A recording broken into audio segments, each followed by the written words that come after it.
Welcome back to the Sharing English podcast, where we explore stories from the English-speaking world, spoken slowly and clearly for curious English learners like you. Let's get started.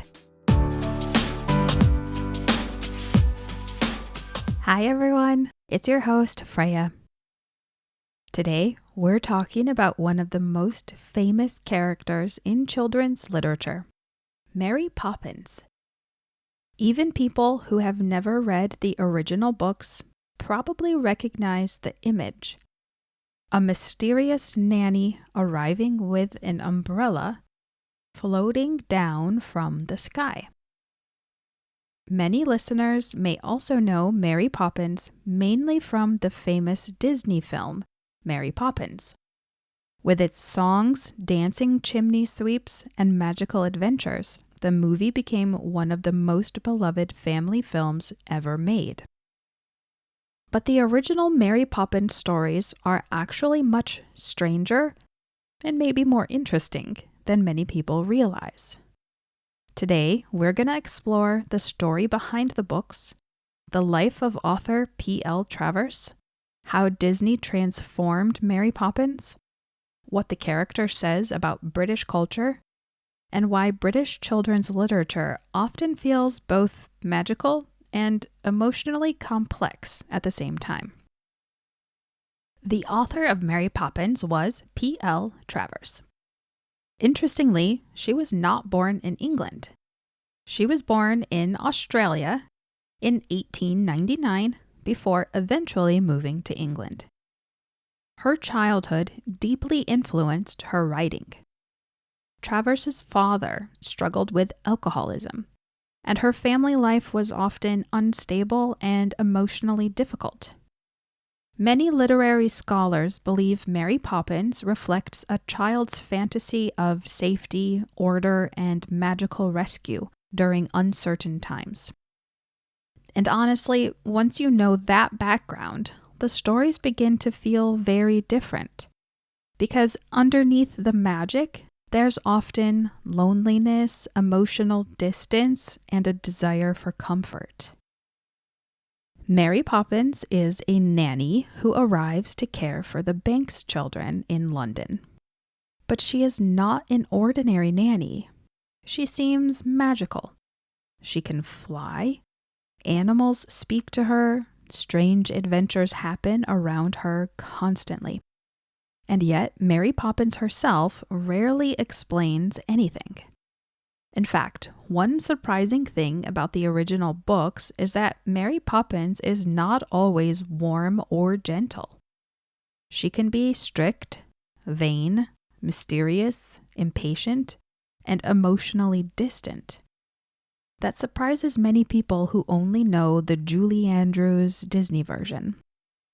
The original books often feel dreamlike and strange, almost like fairy tales.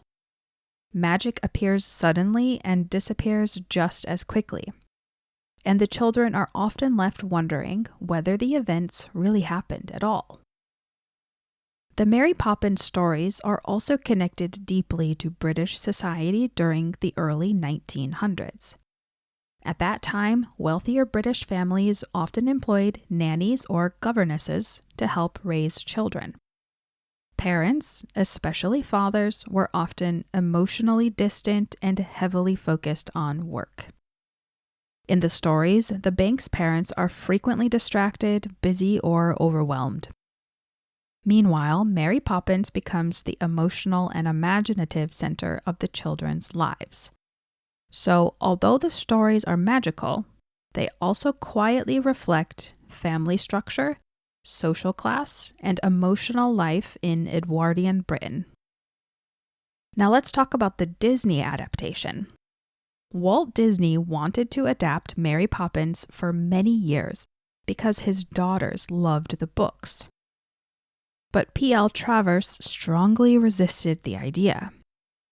She worried Disney would make the story too sentimental and cheerful. And honestly, she was partly right. The Disney version became much warmer, more musical, and more optimistic than the books. The complicated relationship between Travers and Disney was later dramatized in the movie Saving Mr. Banks. That movie explores how deeply personal the Mary Poppins stories were to Travers and how connected they were to her memories of childhood and her father. It's a great movie. I highly recommend it if you're interested in learning more. Even people who have never seen the full movie often recognize songs from Mary Poppins.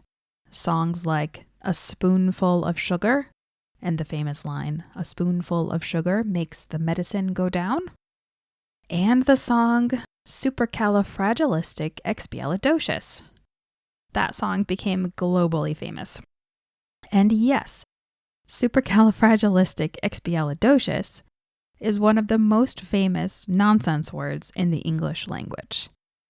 Part of the fun is that it sounds impossibly long and complicated. Mary Poppins is also part of a larger tradition of British children's literature. And honestly, British children's stories often feel a little different from American ones.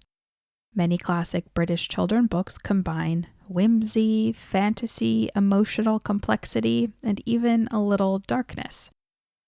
Think about stories like Alice's Adventures in Wonderland, Peter Pan, Winnie the Pooh, or The Chronicles of Narnia. These stories often treat children as imaginative and emotionally intelligent people.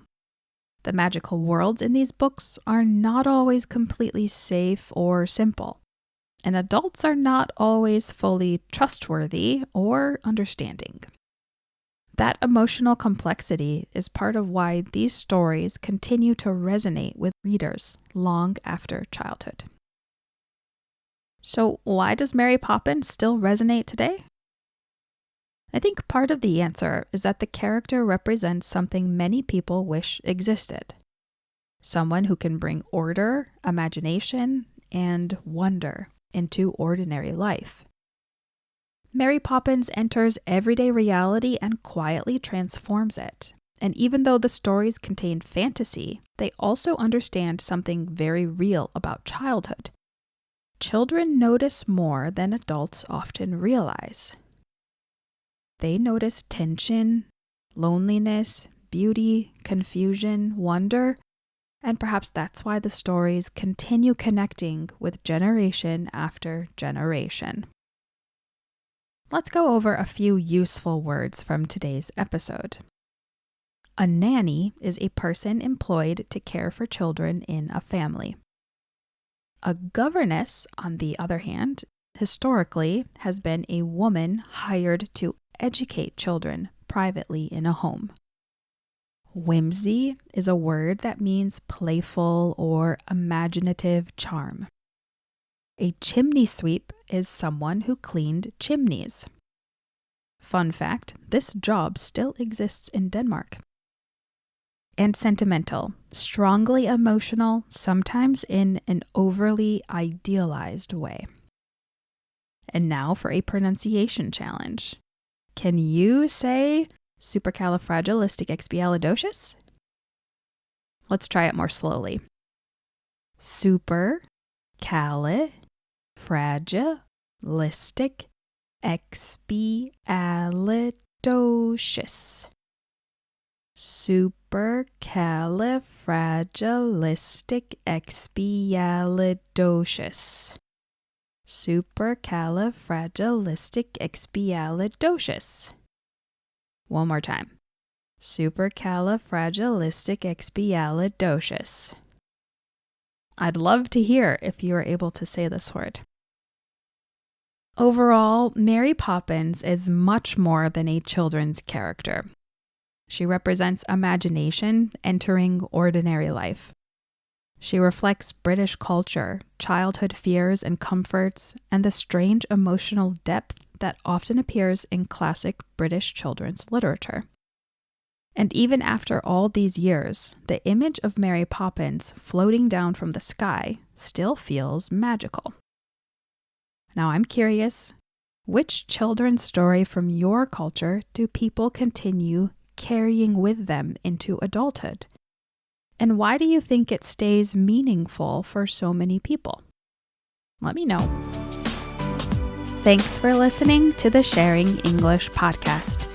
If you enjoyed this episode, I'd love it if you'd subscribe, leave a rating or review, and share the podcast with a friend who's also learning English.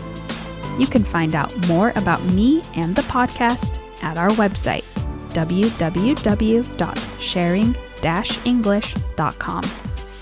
New episodes of the Sharing English podcast are available weekly wherever you listen to podcasts. As always, let me know, what topics are you interested in hearing more about? Until next time, keep listening, keep learning, and keep sharing English.